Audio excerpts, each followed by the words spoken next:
And I'm gonna tell you what, you all know the importance of us recognizing our heroes and choosing our heroes, and also developing the people in our community that we know have made the contribution to us directly.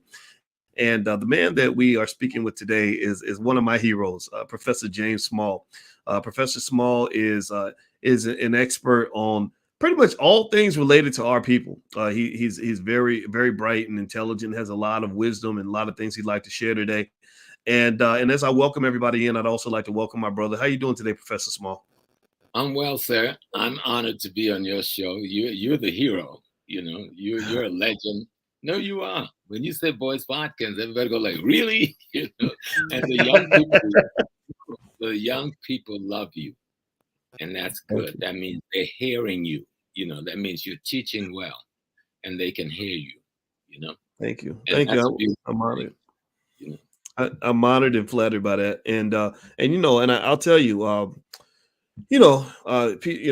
know I everything that anybody does, we all need blueprints and templates, to Hmm. live by. And I can tell you that I know in my personal journey, I would look at some of the black men that I saw maybe growing up, or black men I saw on TV, or black men I met in academia, or black men I met in corporate America, and I saw a lot of duds. I saw a lot of no goes, no fly zones. Like, okay, but okay, this guy over here, okay, he's locked up, and he's high all the time. I don't want to be like him. Okay, this guy's Hmm. cooning out. He's out here, kissing a white man's feet. I don't want to be like him. This guy over here, he don't even know who the hell he is. So what happens is, eventually you find those that gold in the mountain, so to speak, the gold in the middle of the dirt, or the diamonds in the middle of the coal. And so that I would say people like yourself, or Dr. Claude Anderson, and a few others, Kenny Gamble and others, where I say, okay, this is it. These are men that have gone out and really gotten things done, and really stood firm, really knew who they were. And you're in that category. And so I would say, uh, first off, let me just start from the beginning. Especially for those of you who don't know a lot about Professor Small's work, some of you do, I can tell. Tell us about, just where you came from, how you came up. I'd love to just start there, if that's okay with you.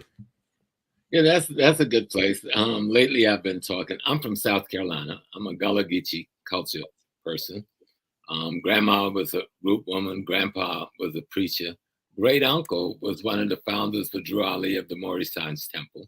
So I come out of that tradition. Papa was the head of the Prince Hall Masonic Lodge there in our village. And I met Malcolm X at 16 years old because I wanted to. I saw him on television. My mom and dad had moved to New York. And I saw this mighty man. So I called my mother, said, I want to come to New York in the summer and meet this man. So she came home, and she and my brother, we drove back to New York. And I got to meet Malcolm X for all of 15 minutes of his life. Right? The most extraordinary spirit in the world.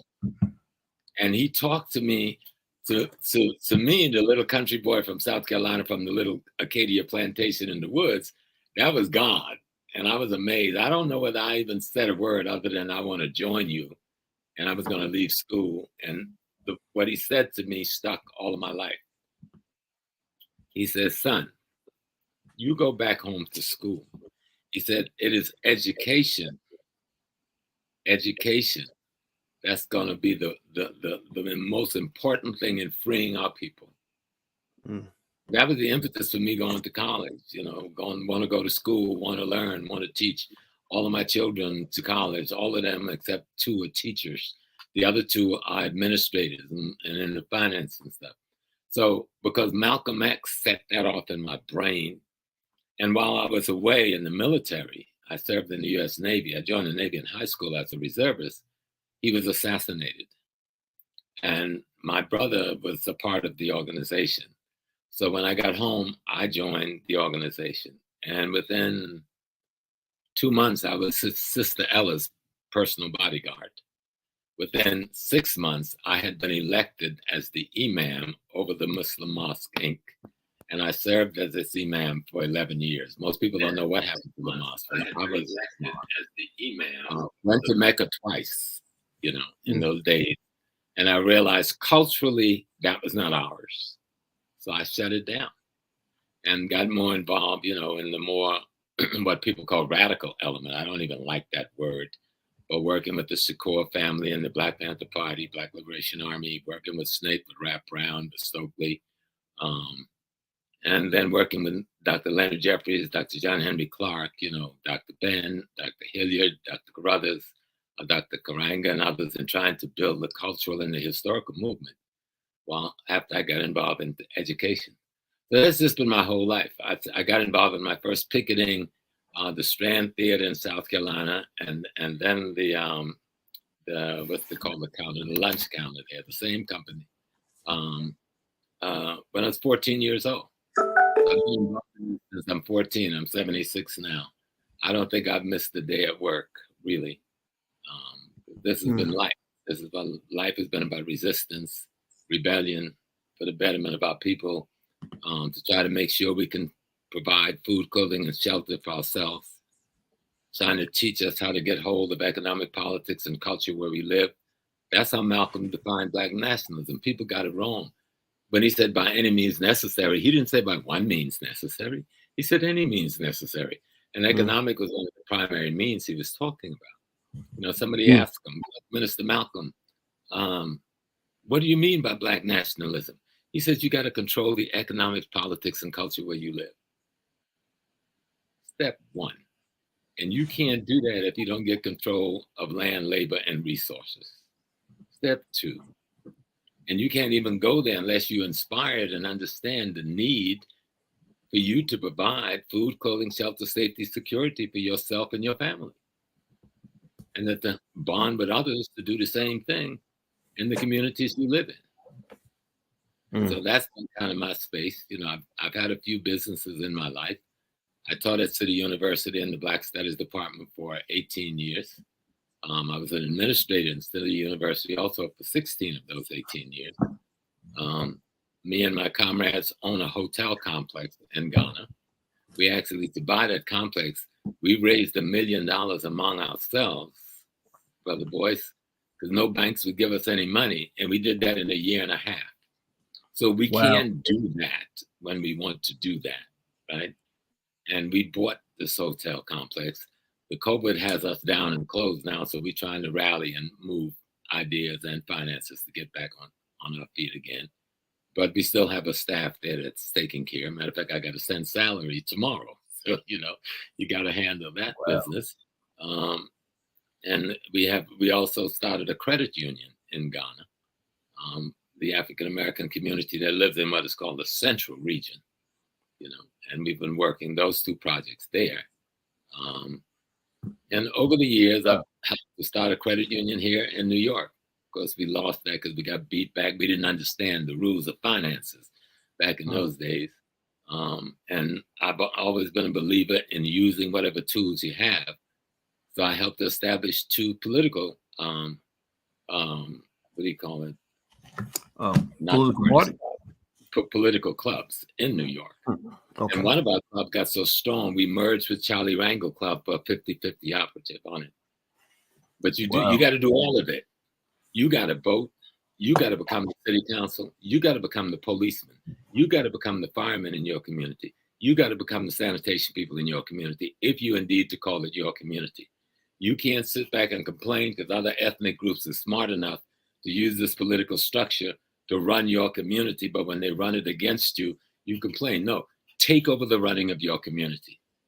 That means get voter education as well as voter registration and use that tool. It's nothing but a tool. I even advocate that brothers join the military. I don't know how you feel about that, but my thing is, if you have no other pathway, use the pathways that are available. You join the military, you come home, you're at the head of the line for the police department in your neighborhood. You're at the head of the line for the post office. You're the head of the line for other civil service jobs. You're going to get money to pay your college education, and you can get money to build yourself a home. Other ethnic groups are using that very well for themselves, and they're getting a step ahead of us by using it. And our fathers used it. I used it. My dad used it. He bought our home with the VA money that he got. My brothers used it. And we all remained active in the Black community and in the Black movement. Going in the military, we were in Black organizations in the military. Heck, I was jacked up by CID when I was 18 years old because we found the Black Brotherhood. And back then, we had hair, right? And so we wanted to grow afros. And they said we couldn't grow afros in the military. So we showed them that a Black man with an afro hair was shorter than a white man with an official haircut. And so we had some young white men support us. And we were in the courtroom with young measuring our hair. They still find $50 a payday because we wouldn't get a haircut. Wow. So that was resistance, Wow. I was in the military and I refused to go to Vietnam. I was a Vietnam resistor along with others who said we may be in the military, but we're not fighting an unjust war. And I got court-martialed for that. Others did too, but most of us won because they never declared war in Vietnam. People don't know that was not a declared war. Well, my father, who is now 70 years old, he was in the Vietnam War, and my Uncle Jerry, who just died last week, actually, at the age of 72, he was also a veteran. And I saw the effects, that war had on Black men.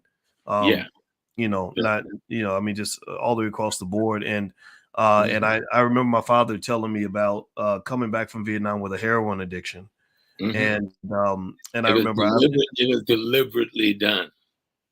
Really? Okay. The very country you were fighting for were providing you the drugs to go jeopardize your life every day.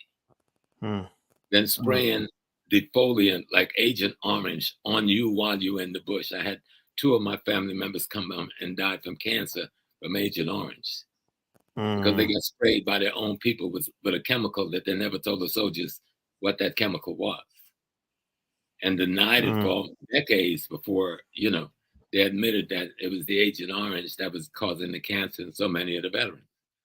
So, but you've got to stand up and fight. That's why, some of us, we formed the brother. I don't know what the word meant. We call it the split brotherhood, but it was a brotherhood, right? And we stood together in a lot of things I can't talk about here, through those years. Well, since we're talking about Agent Orange, and I Google stuff on the fly because I've always been real curious about Vietnam. I watched an 11-hour documentary about the Vietnam War because I saw how much of an impact it had on my family and the impact it had on the community, and I wanted to understand it. What's the origin? So it went all the way back to before Ho Chi Minh and why Vietnam was under occupation for a long time, and I just thought about it extensively, and it was really a very fascinating kind of thing in the sense for a lot of reasons, but I won't do a complete brain dump because I want us to hear what you have to say. What I have to say is not important, but I learned a lot about it. Reminded me of just all the different reasons that we have to be skeptical of what the government tells us to do. It doesn't mean that they're always lying, but you fast forward 30, 40 years later and you get into the pandemic, and that's a whole nother set of conversations that occurred during that time. And people are looking at Black folks like, well, why don't you trust us? Why should we? And people who don't know their history, who are stepping up saying, no, just trust the government. You should trust the government. It's like, how stupid do you think I need to be? I mean, I'm not saying I'm not willing to hear all evidence and all information, but I need to understand what you're about to do. What is it that you're putting in my body? Why are you doing it?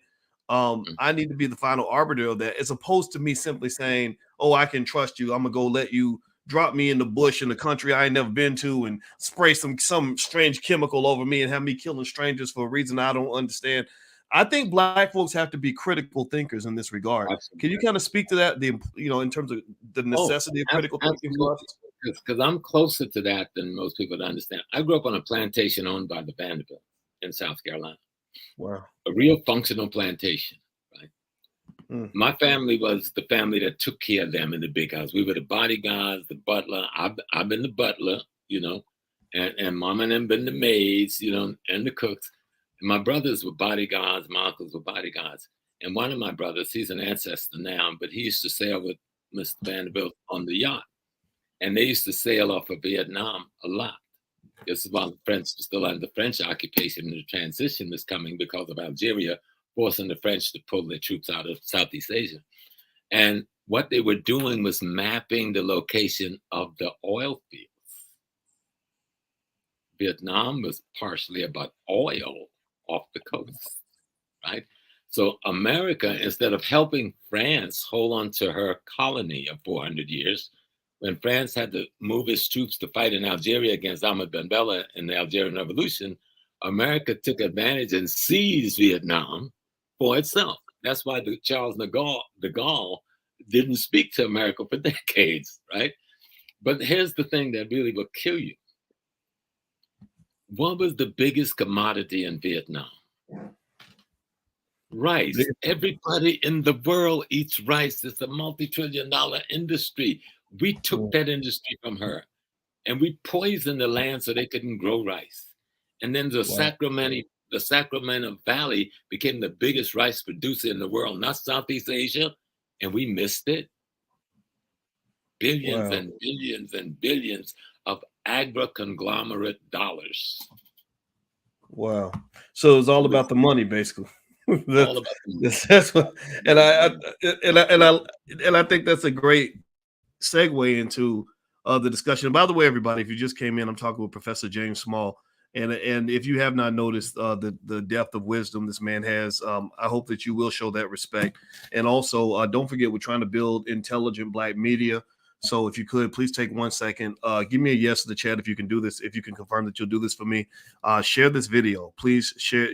Everybody's got social media. Everybody's got Facebook, Instagram, all that.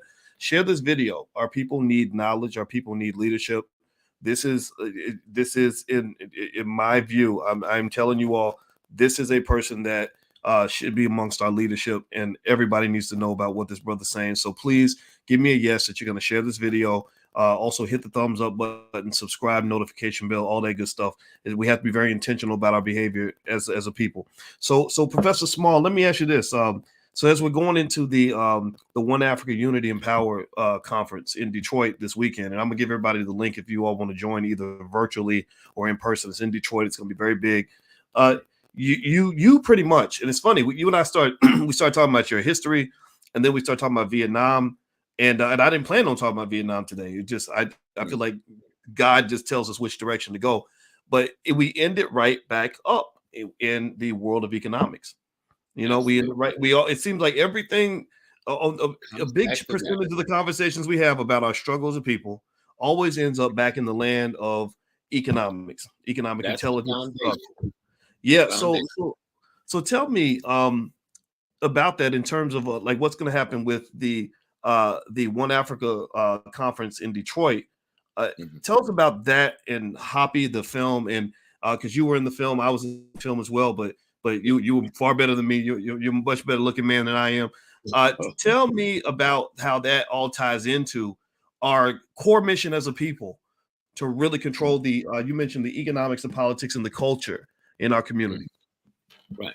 Well, let me say one thing first to preface that, to let our people know we're doing much better than most people care to appreciate that we're doing as a people economically. But we're a big people, and we've got to do better. Last year, we spent 1.6 trillion, some people say. That's a lot of money.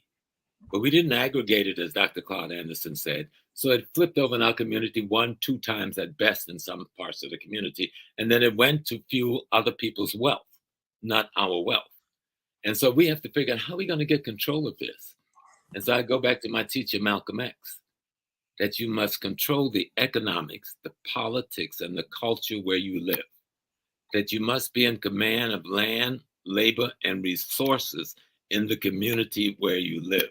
Then the fundamental question is, since we have that kind of wealth to spend, how do we do this? How do we take control of economic politics culture where we live?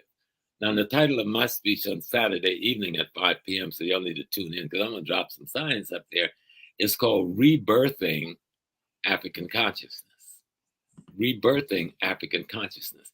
But I'm not talking about religious spookism because I'm not into spookism. I'm saying consciousness is living in your reality moment, being conscious of the situation and the circumstances in the moment that you are living, and then get involved in that moment consciously. And the moment we are living in demands that we take control of providing food, clothing, shelter, safety, and security for ourselves and our families and our friends and our relative selves and families.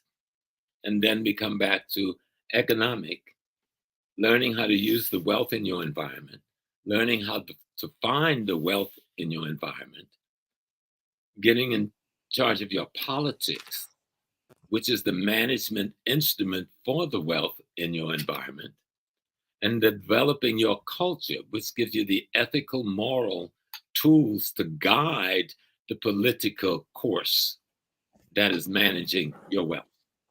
And so that comes down to, not make it too esoteric, what we're saying, poverty is what's killing people, not gun violence. You know, they have to talk about gun violence, but guns don't pull no trigger. I've owned guns all my life. I never saw one of them pull itself as a trigger. Only the mind can pull that trigger. The mind pulls that trigger. And if you have a bunch of impoverished, broken, shattered, damaged people, hurting, full of hate and anger, they will pull a trigger and not care where the bullet hits. So how do we change that dynamic? The majority of us are working class people and middle class people in the Black environment in America. But that small segment that is broken and impoverished and stumped down can kill any one of us, no matter how much wealth and wisdom and knowledge we have. You raise your beautiful little daughter, and she go and some little bubba from the hood get her, and it's a wrap. And you can cry all you want. But if you didn't help to change that hood that she's going to walk through, or that young man of yours is going to walk through, then you are living in the hood even when you're in the suburb. But we have to help change the poverty dynamics in the Black communities of America if we're going to change the violence and the assault dynamics in the Black community of America. And you that know, means we must, go please. I'm sorry. To your point, learn, and this is where we come back to you. We need to learn how to gain and manage wealth. Well, you know what? And to your point, that what you just said about changing the poverty dynamic and the culture in the community. I remember one time I picked up my daughter and she was crying, and I said, what's going on? Are you okay? And she said that her best friend used to babysit this 3-year-old boy, and she said he's dead. And I said, well, how did he die? She said, well, he got shot in the head. And I said, how did he get shot in the head? And she said that what happened was the boy's mother got into an argument with a 19-year-old who lived next door, who, one of these wannabe thugs, whatever, think he's tough, think he's a gangster, all this other nonsense. And he got upset. So he went home and he got a gun and just shot up the front of the house. And he didn't know that there were 7 kids inside the house that were playing at the time.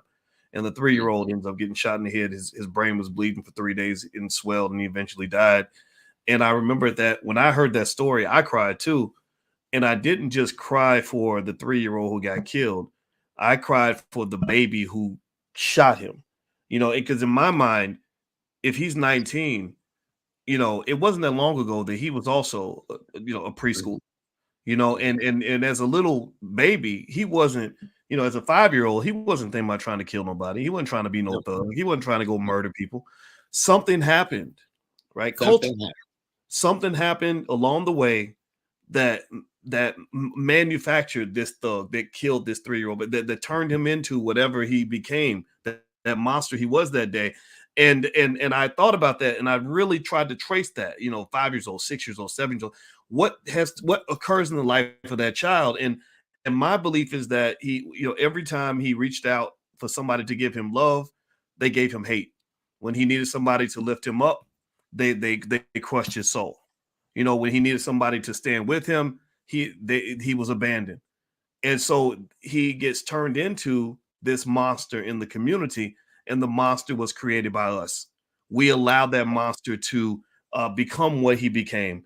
You know, Yeah. now he's in prison for the next 80 years or something like that. So ultimately, my argument is that whether you choose to do something or not do something, there will be an effect. When It you will choose be. not, when you choose not to act in the life of a child, there's gonna be a consequence. Absolutely. And so we come back to this thing we call poverty, which isn't just physical. And you just touched on the most important part of it, the psychological poverty, the cultural poverty, the love denial poverty. Imagine people in our school system all these years. We fought. I'm one of the founders of the second Black Studies department in this country, right? Second or third, San Francisco State, San Jose, and then City College, New York, back in the 60s. And we had Black Studies in almost every school system in the country, and they wiped it out in a 20-year period.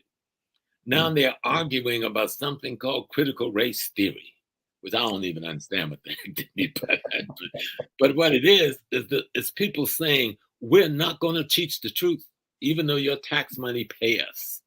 We're not going to teach your children how to feel they're worthy, how to feel that they are capable, how to feel whole, how not to feel marginalized. You see, how do we teach you telling me you're not going to teach my babies? I was for about 7 years president of different PTAs because I had to be up in them schools with my babies. Okay. I argue with every teacher anybody's ever had, and my children do the same thing today. They think our family crazy, but it's our job to save those babies. And if I save mine, I save the others if I change that environment that they're in. You see, because this is really about teaching human beings to be human beings. And we've got someone that runs the system that says, I'm going to extract a few of mine and allow them to function as human beings, but I'm going to create an environment that's going to fracture and break the consciousness of everybody else so that I can rule over them, so I can have power. And then I'm going to put together a system. When they wake up and try to resist, I will incarcerate them and have laws that say they are non-functional in society now, that they've got a label of a felony on them.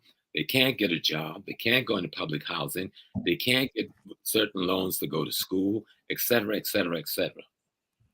And then I'm going to create an environment where I will import people, and no disrespect to nobody, but I know what's up, so don't play with me, where I will import people, finance them to control the retail infrastructure in the community that Black population lives in.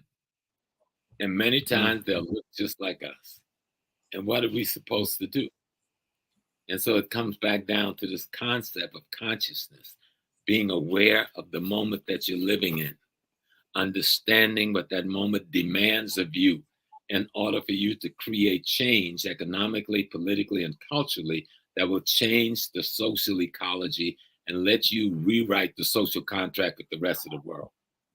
Wow. Well, everybody who's listening, I'm speaking with Professor James Small, and Professor James Small is iconically brilliant and somebody that I think everybody should pay attention to. And I'm actually give you all information on where you can follow Professor Small. And also, more importantly, this weekend, the One Africa Unity and Power conference, or Power and Unity conference, excuse me, is happening this weekend. It's going to be in Detroit, but you can join virtually. And what I did was I put a link to the events page on boycewatkins.com. If you go to my website, you can click on the link and you can get a physical ticket if you'd like to be there in Detroit, which I highly suggest because it's going to be amazing. I wish I could be there. I'm actually going to try to fly in on Sunday and join the last part of the conference. My wife is speaking there as well. And then also, if you want to join virtually, there is a virtual pass. And so I hope everybody will take a look. We need to learn who we are, and these are the individuals that can teach us that. Dr. Melinda Karenga will be there as well. Professor Leonard Jeffries will be there. Dr. Ken Harris, Scheherazade Ali, Riza Islam, Kaba Khamenei, Kaba Kabane. Excuse me, did I say that correct? I want to make sure I say it right. Yes. I don't want to mispronounce. Yeah, and so many other great people. So just take a look at the page, everybody, because this is really good. It's going to be in Detroit live this weekend, and also you can join virtually. Just go to boycewatkins.com. The link's there. So, Professor Small, let me show you something, man. I found this picture. I told you I'm a Googler. I think Google just has the secrets to everything if you look in the right places. And I was looking. I'm a Googler. Oh yeah, you gotta. It sounds almost a little weird, right, when I say it like that. But check this out. So when you were talking about our 1.6 trillion that Black people spend every year, and they call it spending power, but I don't think there's any power in spending. It should be investing power. Somebody drew this cartoon, and I don't know whose cartoon it is. It looks like it says Cutting Edge Cartoons on Facebook, so everybody should go follow them. And it's a great cartoon, and it has Black America's $1 trillion in consumer buying power. That's the big fat pig, and then he's got a bunch of nipples on the pig. The media is eating off one nipple. You got corporate America eating off another one. Asian businesses and all these other people coming in your community, controlling your hair salons and everything. They're eating off of it. The other one, the hair care industry, banks, Hollywood, and then he's got Black businesses over here. And Black businesses are actually related. It's the same color as the Black pig. And the Black businesses are sitting over here and they can't even get access to a nipple. So the Black businesses are starving and everybody else is eating good off the pig. I think that's a pretty good way to describe the way we live life. Yeah, I love it. What do you think? I'm going to duplicate this. You need to I'm going to send you my email. You need to send this to me because I'm going to be because this describes it completely. There's a movie out called The Godfather of Harlem, right? So I'm the primary consultant on that movement. Now, we haven't been pushed for any of the awards. And I said, because we killed too many white people, right? By the way, that's one of my favorite shows, by the way. Continue. There's always an argument when we saying the theme of this thing is when the Harlem Underground meets the civil rights movement. So that's when Malcolm X and Adam Clayton Powell comes in. But the critical center core is Mr. Bumpy Johnson declaring the Black community should belong to Black people. And that theme is resented in the Hollywood world. You hear the rumbling, but it's been so powerful they couldn't push us off. And if we will start shooting the third year on the 11th of June, and it's going to be more dynamic than the 2 years before.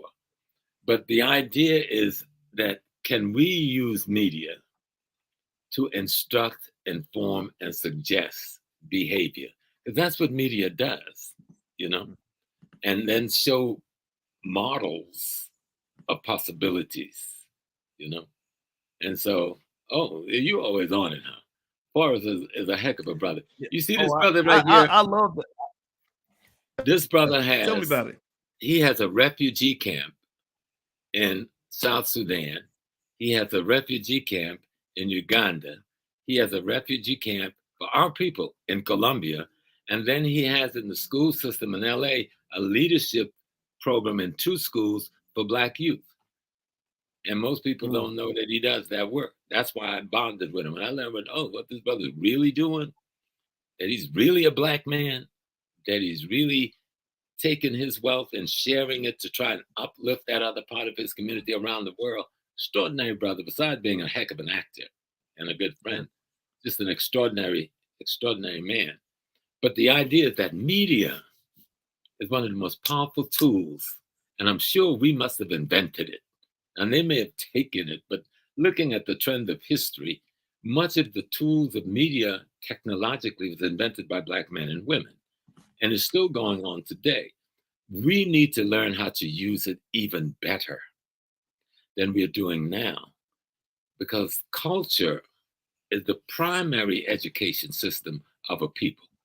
What we do in the school, that's a part of the education system of a people. But culture is the primary education because it carries your values, your interests, your principles, your ethics. Okay. And at the end of the day, whatever your technical skills are, all depends on what your human skills are in terms of what you do with that technical skill. And so when we talk about this happy conference, I like to tell the people about why we chose the word happy. You know, happy is the African word for the Nile River. The Nile is a European word. And so the Happy River didn't just begin as a big, powerful torrent. It started as tiny little tributaries coming from waterfalls and rivers and lakes as far south as Malawi, Congo, you know, and working its way up the stream until it gets to Ethiopia and it gets this powerful Blue Nile coming out of the Isfit Falls. And then it gets to Uganda and it meets the powerful White Nile. So that by the time it gets to Khartoum in the Sudan, it's this mighty Nile River, bringing all the silt and the fertilizer from the southern parts of Africa that created an agricultural environment that allowed for civilization to last nearly 30,000 years. Because that environment allowed for it to create the economic foundation of agriculture that then bloomed into everything else. And so what we're saying, and let's look at Detroit. How many little economic tributaries we have in Detroit? Can we bring them together to form that great torrent of a river that will give the Black community of Detroit the tools they need to build economically and take control of the economic politics culture where they live? That's what this discussion is going to be, using all the different segments of history, psychology, economics, mathematics, politics, language. How do we use all of these streams to show our people a model of how to bring the small pieces of our community together? For instance, we have a little group up here in New Rochelle. It's called the Booker T. Washington Brigade. And we need to recapture Booker. I love Booker T. Washington all my life. There was never a moment he wasn't my great hero. People don't understand Booker T. Washington. If you want to understand economics in America for Black folks, you got to start with Booker T. Washington, okay? And so we call it the Booker T. Washington Brigade because what we did, we found some retired welders and some retired plumbers and some brothers who do house wiring. And we put together a program for our youth to create this mentoring process so we can help them get licensed as plumbers and as welders, okay, and as house wiring. If you get your phone right now, you call Home Depot and ask for somebody to come and fix your faucet, he will not look like you or she will not look like you. You call for somebody to come and lay a tile floor, they will not look like you. Well, that has to stop in the Black community. Yes. We have to create that for ourselves. And so we need Booker T. Washington brigades that have apprenticeship programs all across our community that'll teach you. We still have people with bricklaying skills, with carpentry skills, with plumbing skills, with wiring skills. Why can't we set up small organizations where we are mentoring our young men and women to learn these skills, help them get license and credentials so they can open business of their own? And Black banks be more sympathetic to helping young Black people to open businesses with the kinds of loans we can get in our relationship with the government institutions for money and so forth and so on. Well, you know, I really like what you're saying there, Professor Small, because it almost seems to me that something happened after the 60s where we, you know, Dr. Claude Anderson always talks about how we owned a lot more land 100 years ago than we own today. We had a lot more businesses 100 years ago than we have today. So it seems like we traded our land and businesses for corporate jobs and student loans. And, you know, and I can tell you, you know, as a, you know, I've been teaching at different universities for a while, and I'm gonna tell you, some of these college graduates are kind of useless when you really need something actually done. You know, when you need a real tangible skill, you know, it's like, well, what is your skill? Well, I have a degree, I have a piece of paper that says I'm skilled. Skilled at what? You know, when I hire people, I don't even ask them if they went to college. I don't care. Right. I need to know what are you able to do this task that I need? Can you solve this problem? And unfortunately, in many cases, the college graduates with all the student loans are the ones who can't do it, but they're the most entitled in their mind because some white guy gave them a certification, but that doesn't translate to the real world all the No time. skills, no skills to go with the certification. When I left the Muslim mosque and moved back to New York from Boston, where I lived with Malcolm's sister and my family in 1980, I was looking for a job, and I met a young Black man who was a plumber, but he didn't have any license. But he says, I work under this other guy's license. And it was a middle-aged Jewish guy, very nice guy. I forgot his name. He was a physics professor at City College, but he made his real money from his plumbing license. And it was this white man that told me that there wasn't one Black plumber in New York who was licensed. They were all working as subcontractors under white license. And I remember the same thing in Boston, because I worked with another brother in plumbing in Boston, and we worked under another contractor. So they would give us the small business, like cleaning a toilet, pulling up a toilet and put in, that was good money, mind you. But think of what the money could be if I had the contract to redo the whole building. I could drop a riser, brother, and run the offshoots on the pipe. I can sweat better than any plumber in this country. Right now, I could sweat your whole house for you. So what was it that was stopping? You said that there was no Black licensed plumbers in New York. What was stopping it from happening? Racism that would not let us acquire a license. The licensing in electronics, the licensing in plumbing, these things were controlled by certain ethnic controlled unions, and they would block us. My daddy, when he first came up here, was a brick mason. My father had already built 13 homes in the South for people by himself, with us pushing the wheelbarrow, and bringing the stuff he needed. Came to New York and couldn't get a job building a fence for the city of New York because his skin was Black. And he would tell me, he said, boy, I was out there slapping that mud. Boom, my stuff was so smooth. Dudes stopped leaning all over the place, but they got the job and Daddy didn't get it. He ended up working in a trash can factory, spray painting trash cans, and died from the cancer that spray paint caused at 62. What was your father's name? Paul. Okay. Paul, he's greater than that. His name was Paul Johnson. My birth father left my mom when I was about 3. The last thing I remember of him is crying and holding on his leg, walking around the bed while he's packing his bag. My father married my mother with 11 children and raised 11 children that wasn't his. Wow. What a great man. There no greater daddy than that. No, that's a great man. Extraordinary man. Wow.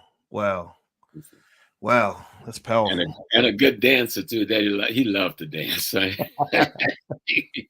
And when I look at the dance, when I first went to Africa, I started singing African dance. They were like, that's what Daddy used to do, because he came from Santee, South Carolina. That's still in the woods. That's still Africa of the day. So, but these are the things we need to bring back, and that's what the Happy Conference is talking about. How do we reestablish? How do we study some Claude Anderson and get these ideas right? How do we study some Booker T. Washington? Study some Marcus Garvey. Stop talking about them and praising them. They don't want to be praised. That's not how you study somebody, just praising them for a libation. You don't even know what the libation means. Stop that.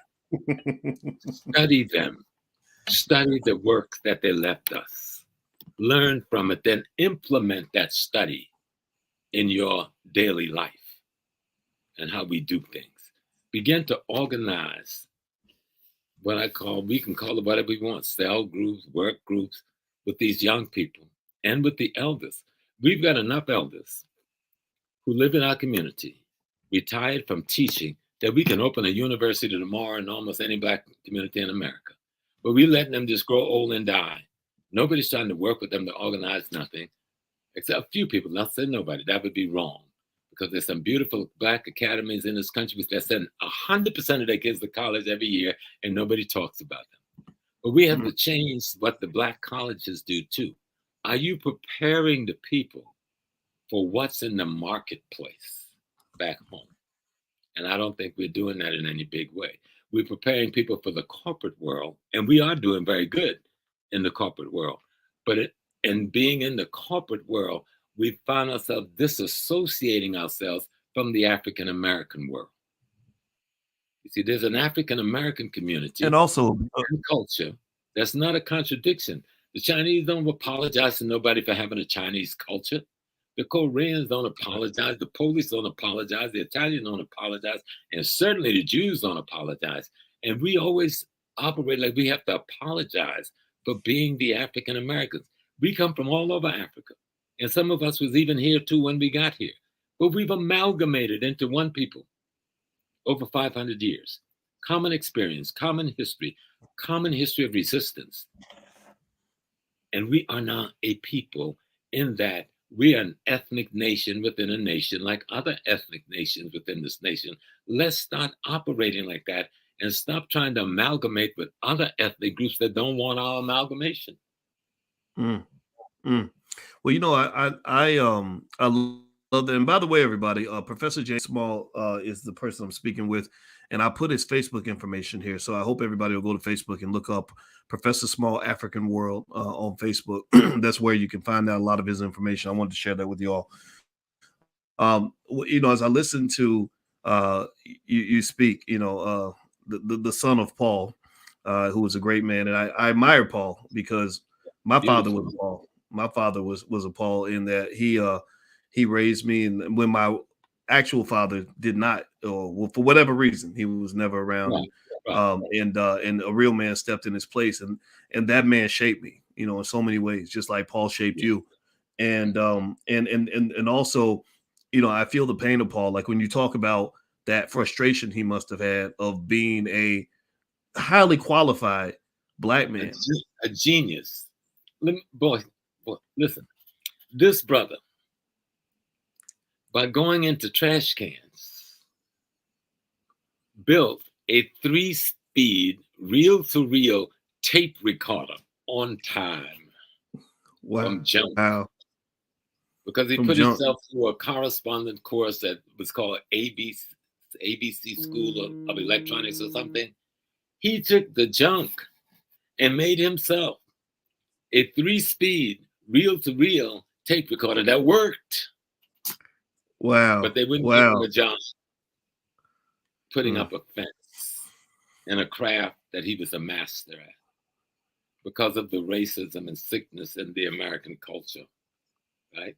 But we can override that by paying attention to what we need to do for ourselves, by focusing how to take the wealth that we do have in our hands and aggregating it, as Claude Anderson has told us to do, and begin to build businesses on the real estate where we live and begin to own that real estate where we live so that we can employ our children. If you've got a child stepping out of high school into employment, he ain't going to want to be no gangster. He's not going to get pulled into the drugs because he has another path where he can see a future with some light and possibilities and opportunities for himself. Yes. That's Black nationalism. That's what Malcolm X was talking about. That's what Garvey was talking about. That's what Booker was talking about. Read your ancestors' words and their instructions will guide you. Wow. That's very powerful. And let me say this. Speaking of Malcolm, I don't know the name of this brother who plays Malcolm on the Godfather of Harlem. That's my little brother, Nigel Thatch. I spoke with him yesterday. That brother, if I was giving out Oscars and Academy Awards, I would give him an Oscar in a second, and he wouldn't even have to slap nobody to get it. And because I tell you, that brother, he's an extraordinary actor, and that's an extraordinary show. And I'm really glad that they have you working on that show because I think it's an important show, and it present narratives that are different from what you're used to seeing. I mean, when I think my wife and I were very inspired to see Bumpy and Malcolm working together on behalf of the community. Which is a historical truth. They were true friends. You remember in Malcolm's autobiography where Weston and Archie wants to kill him? Well, it's Bumpy that helps them escape when they were youngsters. And so they would meet again when Bumpy gets out of Alcatraz and Malcolm takes over as the minister for the Nation of Islam. They meet again. And that's how the story begins. That they meet, but they remember one another. But Bumpy's granddaughter, who wrote the script from which this program does its takeoff, even though they've changed her script a lot, she said Malcolm used to come to their house every Sunday to play chess with Bumpy. Wow. Bumpy beat Fisher twice at chess. Bumpy used to attend Langston Hughes's poetry class. The guy wrote poetry in real life, trained by Langston Hughes. And so,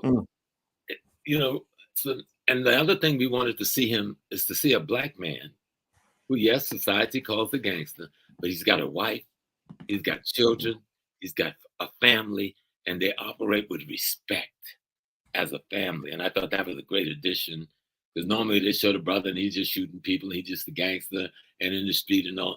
But we said, no, this man here needs a family, and his family needs to be involved.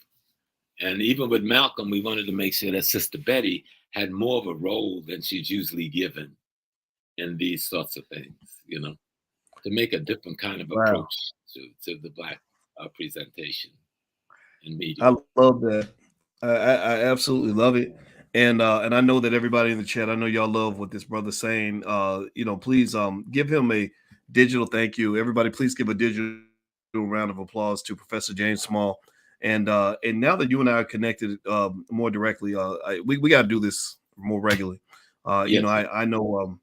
So after we're done, I'm gonna get you information and share mine as well. And because I'd love to share my platform with you, because I hear everything you're saying, and I know people are hearing it, and I encourage everybody to. A couple of takeaways I'm getting from this, everyone, and I want to share this so that maybe you guys can take notes on this. Is one, we got to listen to the ancestors, listen to their words. Don't just worship what they did. Write down the words, learn the lessons. Number two, we got to shift the culture. The culture is as important as the training, as important as anything else. The culture is tells you what to do with your training. It tells you whether, I'm going to go over here and work for my people or work for somebody else's people, because the culture defines your value system. And so also I want to remind everybody real quick that this weekend, the One Africa Unity and Power Conference is going to happen in Detroit. And Professor James Small is going to be there, as well as a long list of other extraordinary guests. And I'm going to put the URL. Actually, if you go to boycewatkins.com, there are tickets where you can go physically and be there directly, or you can also attend virtually. I'm going to be down in Georgia for part of that time at the I Am a Man March by King Randall, who actually, by the way, Professor Small, he's a young brother, 22 years old, who just built a school down there. Wow. So I know Rizza Islam is going to be at both events, and I'm going to try to go to both events, because this is what's happening in our community, people. Like, this is where it's at. This is your Harvard. This is your Yale. This is your Stanford. Let go of the other stuff and embrace what is yours. Like this, you got Black folks out here that are really winning, and they win more when we all support them. So I want to say thank you very much, Professor Small. It's been a great conversation. Yes. I'm honored, and let's do this again. Yes, we will. And thank you all, everybody, for joining us. We appreciate you. Hit the thumbs up button, share, subscribe on your way out. In fact, everybody, if you could, I'm gonna ask y'all a little favor. Give me a yes in the chat. If you're gonna take this link right now, take it right now. Put it on your Facebook, put it on your Instagram, put it somewhere where other people can see it. Give me a yes in the chat, because we are an army. We don't forget all this stuff about one or two leaders doing everything. We are leading by committee. Everybody in here is a Black leader, and I need you to go lead, which means go do something right now. All I'm asking you to do is share the link. It ain't gonna cost you nothing. No money, no time, no nothing. Give me a yes to say you're going to share this, because everybody needs to hear from Professor Small. All right. Thank you all very much. God bless you. And thank you, Professor Small. Maybe right after, brother, I'd love to get your number, and I'll share mine as well. And y'all, everybody have a wonderful day. Thank you.